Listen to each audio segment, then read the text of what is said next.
দাঁড়ান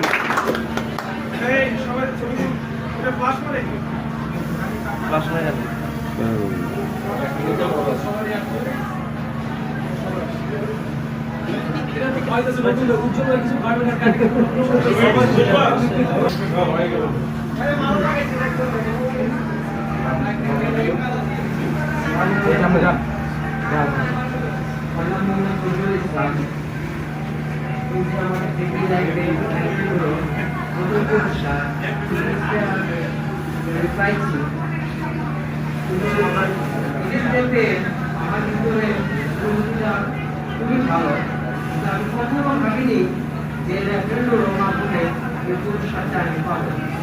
আপনাদের কাছে সবার কাছে সবাই হিসাবে একটি যদি কোনো দুর্বলতা দেখি তাহলে সবাই মাফ করে দেবেন। আসসালামু আলাইকুম। ধন্যবাদ।